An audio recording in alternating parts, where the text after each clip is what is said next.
I caught my wife cheating. After finding her affair partner's sweater, karma took care of the rest. My girlfriend, Hannah, and I both grew up in a big town with around 20,000 people. Although we attended the same high school, we didn't meet until a few years ago, after college. I got a job that required a lot of travel in the state. I asked to work at my hometown's branch. To do business there and in my hometown, they agreed, because there was no business representative there. After a few months, I settled into a routine, 1 to 2 weeks at the city office. 1 week in my hometown, and 1 to 2 weeks traveling around the country. After a year, I decided to buy a house in my hometown. I met Hannah at a Friday night party. I just returned from a trip, and was checking paperwork at my office, when Craig, the managing director and colleague, walked in. Craig and I grew up together, but we attended different high schools. Still, we became close friends. He asked about things, and invited me to a house party with his buddies that evening. It was short notice, but I said yes for some drinks with friends. At the party, Craig introduced me to Hannah, a new hire at the branch, where my hometown office was. We hit it off immediately. Everything went well. Hannah got along with my parents, and her parents were happy. She found someone who made her happy. After dealing with relationship issues and depression, after 2 years of dating, she moved into my house. In my hometown, everything was good for nearly a year. Then things changed. FaceTime sessions were cut short. Where she was too busy to answer the phone, neighbors told me about a car, similar to Craig's. A black Chevy Camaro, seen near my house. When I was away, clothes that weren't mine were found in my wardrobe. Signs pointed to her cheating, but she denied it, saying I was overthinking. She claimed Craig occasionally came over for business discussions, but never stayed the night. I brushed it aside, thinking I was paranoid, and carried on as if nothing was wrong, but there was a nagging feeling that something wasn't right. I discovered she had been lying to me. Nearly 6 months later, I completed a large contract early, decided to book an earlier flight home, and surprise everyone. Driving into my hometown, I noticed Craig's car blocking the back entrance gate. Confused, I approached the house and saw Hannah and Craig having bed life in the kitchen. Shocked and dejected, I left, without them noticing. I drove in my car for what felt like a really long time. I was crying a lot, but soon the sadness turned into anger. I really wanted to hurt them badly, but I'm not a person who believes in violence. That's when I decided I was going to make them suffer and ruin their lives, and what better time to start than now? I drove back up the alley, keeping a distance from my driveway to see Craig's car. Then I walked back to the gate, where I could see into the house, and called her phone. When it rang, both of them looked shocked, as my name showed up on the caller ID. I saw that she was thinking about answering, but they let it ring for a bit, before going back to what they were doing. It rang again. This time, she picked up the phone. As she was answering, I hung up, and went back to my car. As soon as I did, she called me back, and asked why I was calling so late. I said I was about 15 minutes from home, and didn't want to scare her. When I was coming in, she was surprised, but acted happy that I was coming. The call ended quickly. After she said she was going to get up and get changed, I said bye, and hung up. A few moments later, Craig rushed through the gate, half undressed, jumped into his car, and sped off. I laughed a little. Knowing they were close to getting caught, I waited a bit, before turning my car into the same place Craig had been moments earlier. The night was quiet after that, and it wasn't until she fell asleep that I went to my office. I couldn't sleep. I needed to plan revenge. I did. My mother always taught me to be a pacifist, and let karma take its course. But this time, I decided karma needed some help. I planned to punish them separately, but ruin them both. I knew Craig had a medication weakness, though not major, and kept it private. I found out accidentally, when I saw some powder in his office, but pretended not to notice. I did him a favor, because our office had a strict no substance mistreat policy. Weeks later, with friends over, including Craig, for drinks, I made sure he was pretty drunk. I told him to stay the night. I took his office keys, and went to our branch office. Knowing he'd be asleep until morning, I searched his desk, and found a hidden compartment in a drawer. I hit the jackpot with all sorts of stuff inside. I took photos, put everything back, and installed a tiny spy camera above the door. Craig must have been using medications at least twice a day. Judging by what I found, I had suggested installing CCTV cameras at home for security, but Hannah was hesitant before leaving for a flight. I staged a break-in by smashing my back door and leaving it open. I got messages about it. When I arrived, my mom was panicking. Hannah was upset, and the police asked me to call. After returning calls, I told the police I was away on business and would talk to them next week. While away, I had Hannah stay with my parents and got my dad to arrange for security cameras and an alarm system. After returning, I acted surprised about the break-in and had the security company explain everything to us. Then came the question I had been waiting for. What if we conduct some business, and I don't want a record of it? When she posed this question, she acted shy, but I understood exactly why she was asking. He reassured us that this was a common question. On the home computer, he demonstrated how to prevent certain cameras from recording. If we wanted to maintain privacy, especially to protect her modesty, as I walked him out, I inquired if turning off the cameras could trigger a notification.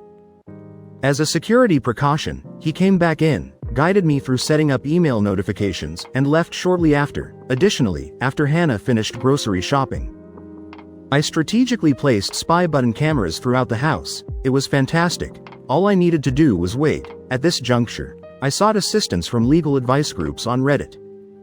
Regarding the coups law in my country, I wanted to ensure that my upcoming plan could be legally executed, and I wouldn't be obligated to pay money or equity to Hannah. I wanted to avoid any unpleasant surprises, where she might take money from me. Thanks to the Reddit community, I connected with a helpful lawyer, who assured me that despite dating for almost 4.5 years, we hadn't lived together long enough to be considered a de facto couple. Also, the fact that I paid all the utilities on the property she lived in, without paying rent, demonstrated she had no legal standing for a financial claim against me. Just to be sure, he drafted a solid legal document, in case anything went wrong legally. More good news followed the next week. My boss offered me a promotion to lead the team in the city, reducing travel. Accepting the offer, I began the process of transferring, which would take about 6 weeks. Ample time to gather all my evidence. Upon returning to my hometown the following week, I initiated the remaining steps of my plan. I asked Craig for a favor, requesting approval for 1 week of vacation for Hannah for 2 weeks. I aimed to send her and a friend or two on a short break. He agreed, expressing enthusiasm and congratulating me on being ready to take a significant step in my life. For the second time, I hugged him back tightly. Although not in the way he might have imagined, he agreed and blocked out the week for me, and I requested him to keep it a surprise. Knowing it would spread like wildfire around the office, that was my plan. That evening, I informed Hannah that I had booked an all-expenses-paid trip for her and 2 friends to a tropical spa resort for a week, instructing her to pick 2 friends for the surprise of her life. I then shared that the following week, I would be in the city, preparing for a crucial client, and I wouldn't be home until the Monday she was leaving.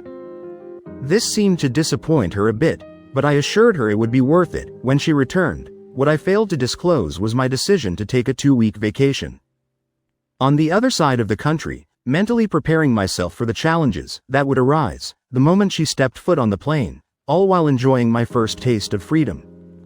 On Sunday, 2 weeks later, I flew back and started driving home. Upon arrival, I quickly passed by my house, and sure enough, Craig's car was there. Similar to the first night I caught them, I parked a bit away and checked the CCTV cameras. They were all alive, but I couldn't find them. Switching to the spy cameras and the one hidden in the bedside lamp, I discovered them in my bedroom, since we hadn't installed any CCTV in our bedroom. She probably felt they were safe on our bed. No surprise, as I had recorded them doing this constantly over the 2 weeks I was away. I then made my first call to the police. Blocking my caller ID, I informed them that I was one of my neighbors who saw someone in a car in the alley behind my house, passing things through the windows to passing cars, and looking into my yard. I expressed concern about possible medication dealing, providing Craig's car details in description, and stating I suspected him to be the medication dealer. They said they'd have someone there in a few minutes, so I thanked them and hung up. After that, using a new email I had just set up, I sent all the videos from the spy cam of Craig doing medications in his office. And also the photos from the other night. I forwarded these to his boss, after searching through his desk. Next, I called Hannah, and let her know I was about 10 minutes from home. Even though I knew she was flying out the next day, I wanted to surprise her. Looking back at the footage now, I chuckled at the commotion I caused. And I'm surprised I didn't hear any sounds. In a few seconds, Craig came out, half-dressed, and hurried to his car through the back door. It was perfect. As Craig sped away, a police car behind me saw him driving fast, and gave chase. After arriving, greeting an excited Hannah, and doing all the couple things.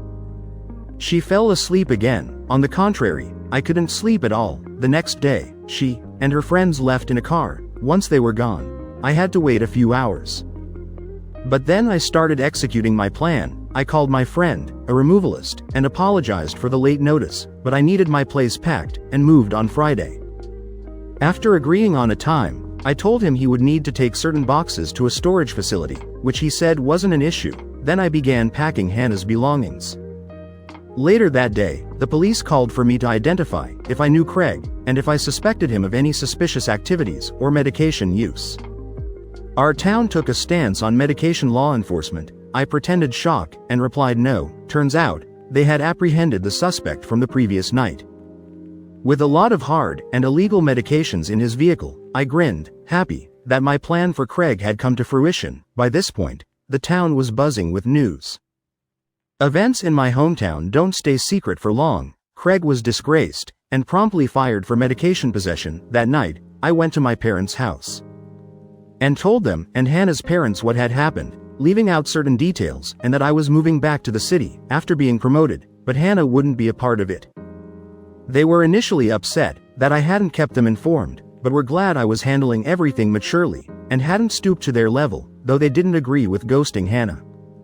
After some drinks, laughs, and tears, I went home. On Friday afternoon, after a busy week of organizing cleaners for the following week, contacting the real estate agent to put my house on the rental market, and completing various tasks at my hometown's office, I packed some things into my car, drove to my parents' place, and said goodbye. Before leaving, I visited Catherine's house. Catherine had been one of Hannah's closest friends growing up. She was the only other person who knew what was happening. Without her help, I probably wouldn't have been able to organize everything as quickly as I did. I gave Catherine a large manila folder with my gathered evidence of her cheating, along with a letter and a few other legal documents from my attorney, stating that she was ordered not to contact me, and the details of how to access her belongings.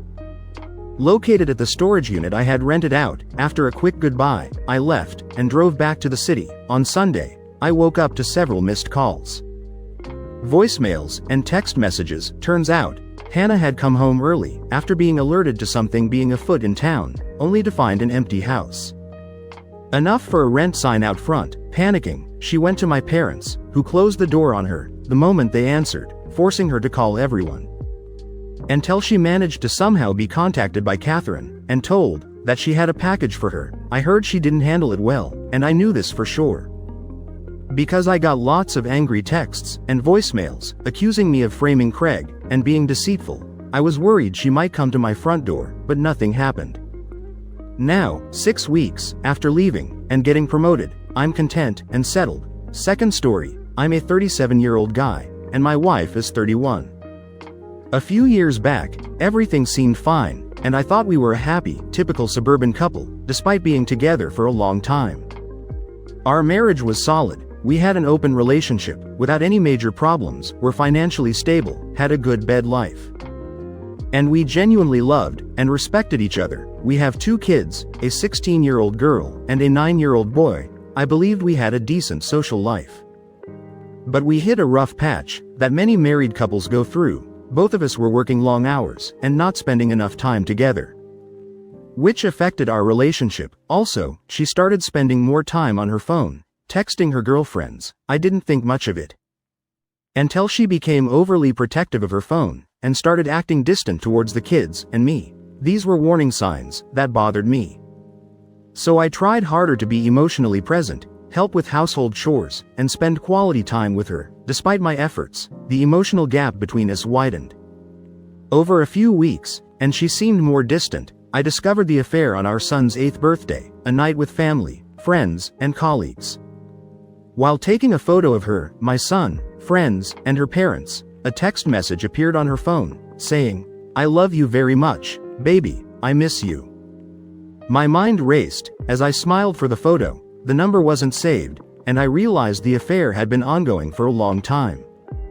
Later that night, I checked her messages, but couldn't find details. Frustrated, I swore to get to the bottom of it. Days later, I came home early to spend time with the kids. While charging their emergency phone, I discovered her Facebook Messenger was still logged in. I found explicit messages and undressed photos between my wife and a guy named Lewis.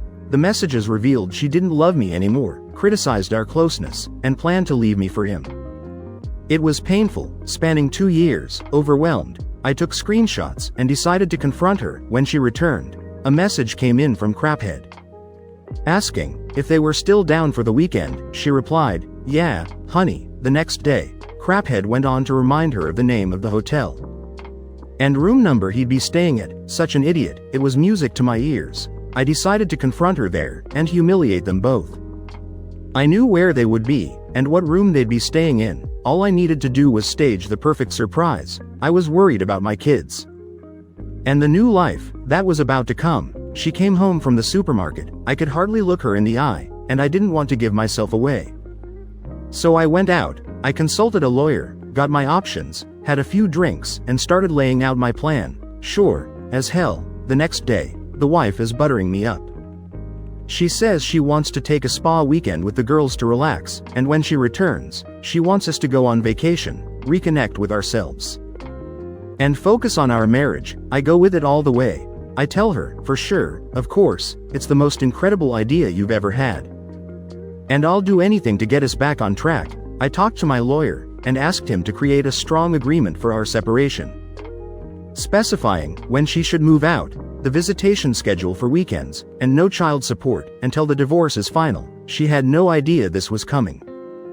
She got ready, left, and kissed me goodbye, saying she loves me. I told her to have fun, and she left. Immediately, I went to the bank, closed our joint and money market accounts, and got a cashier's check for her share. I deposited my half into my new account, and then went back home.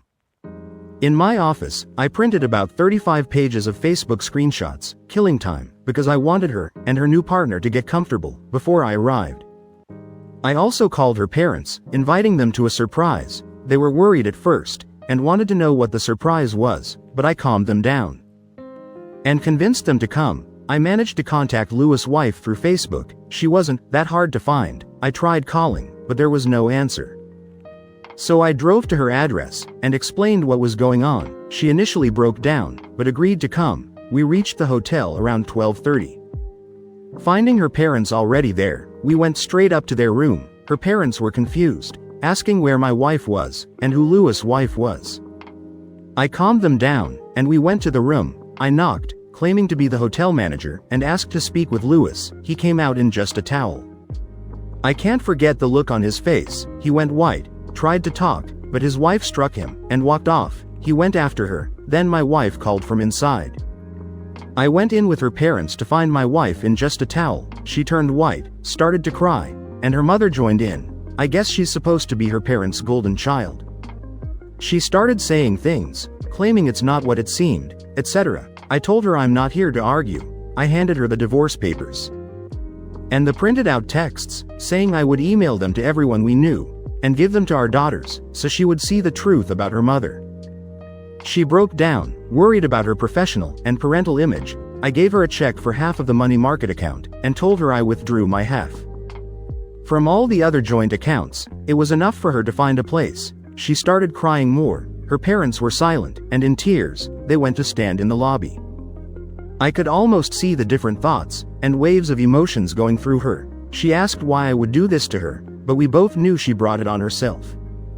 I told her I expect her to sign the papers and leave the house. When she comes to get her stuff, I started to leave. I told her she could continue to have fun with Lewis. I left and apologized to her parents. I'm really sorry they had to see this. They understood and advised that we both see a marriage counselor before any decision is made. But my mind is made up. On my way out, I passed Lewis and his wife having a fit downstairs. I smiled a little. Serves the monster right. We exchanged a few heated words.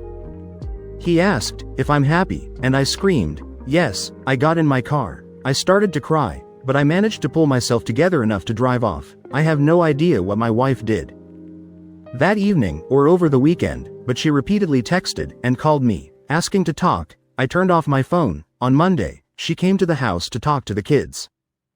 Basically saying, Mommy and Daddy need some time apart, we still love you, etc. She then apologized some more, and said she wanted her family back, but claimed she didn't know what she was doing, etc. I have no intention of ever taking her back. She betrayed me. I also got a call later from Lewis' wife. She thanked me for coming to her, etc., and we're very good friends now. She also filed for divorce. I like her. We went to court, and I think the judge felt sorry for me. He asked for a statement from the kids, and who they wanted to stay with. They both chose to stay with Dad, in the house they grew up in. My ex cried when the divorce was finalized. I got the house, and had to buy out some of her equity, which wasn't much of a problem. I also got primary custody of the kids. The kids are happy, and doing fine. She still calls, saying we should get back together, but that is never going to happen. Update: I'm doing well, and settled in nicely with the kids. The vibe around the house has been strange lately. The living room, where we used to spend most of our family time, feels like a deserted island now. And even the kids avoid it. I intentionally work late to avoid thinking too much about everything. Though I've been ignoring her, I started implementing some advice I read. The 180, and have been civil, if a bit distant, toward her. I'm glad I made this change, because I was starting to feel like a monster for completely ignoring her. It wasn't the right way to behave, and I ended up feeling like I was the one who wronged her. The only time I deviated from the 180 was when I found her crying in the bathroom last weekend. She was there to see the kids, and I helped her up, and gave her a hug, though it was more of a comforting gesture than a loving one. Sadly, now I'm suspicious of her motives, thinking she might be waiting for me to come in to put on a performance. I'm completely over my ex. Though she comes to see the kids occasionally, talking about saving the marriage, and proving it was just a silly mistake, she looks terrible, has lost her job. And her boss fired her. After learning about our divorce, I heard she and Lewis decided to stick together for a while, but it doesn't bother me anyway. I meant what I said in my original post. Any love I had for her disappeared. After reading the hurtful things she said, she's no longer my true love. I see her as trash that needs to be taken out before it stinks up the place. She suggested a compromise in a few months, and pushed for couples counseling. But I'm not interested. The thought of spending Christmas with her makes me feel ill. Her friends now share everything with me, and they're on my side. It went badly for Lewis. He had a tough time in his divorce, lost his child, and faced consequences at work. He confronted me, blaming me for his situation. But I laughed it off. He lost his job after his ex-wife exposed everything to his bosses, and I got a restraining order against him. My wife and Lewis live together. And I heard he doesn't treat her well, blaming her for everything. She looks pale, has no friends, and sometimes I feel sorry for her. I let her stay overnight sometimes, but I'm always careful. I've been seeing other people, and currently, I'm going out with a very nice lady I met at a party. Friends threw the party to cheer me up after the divorce, and she's the breath of fresh air I needed. We've been going out for months. And she's great with the kids, but I won't reveal her name. I invited her to move in with me. My ex isn't happy, and still dreams of us being a family. She keeps begging me to take her back, but like I said, it's not happening. She believes she can win me back, no matter what. A few weeks later, I get a call from the lawyer's office. The attorney tells me that my wife is trying to reopen the case, claiming she's pregnant with my child. I'm confused, because it's not possible. We haven't been close, even before the divorce. She's lying, and the child isn't mine. I share this with my friends, and they reassure me, saying it's just a desperate attempt to reconcile. How would getting pregnant help? It's obviously for Lewis, the guy she's staying with. The lawyer advises me not to worry, assuring me she'll need a paternity test to prove I'm the father. I'm genuinely concerned for her mental health. She should see a psychologist. The next day, she tells my girlfriend she's pregnant with my child and claims to be the mother of my kids. I kick her out, telling her that if she wants to see the kids, they'll visit her place, and she shouldn't come back. She protests, but I stand firm. She refuses a paternity test, but tells everyone the child is mine, claiming I did all this to get rid of her and bring in a new wife.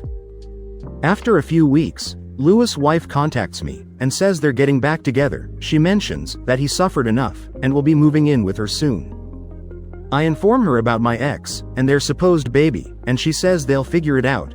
Louis doesn't hesitate. He leaves my ex and returns home, leaving her alone and pregnant. I feel sorry for her troubles, but she brought it upon herself. I'm considering marrying my new girlfriend, moving away from this house, and starting a new life.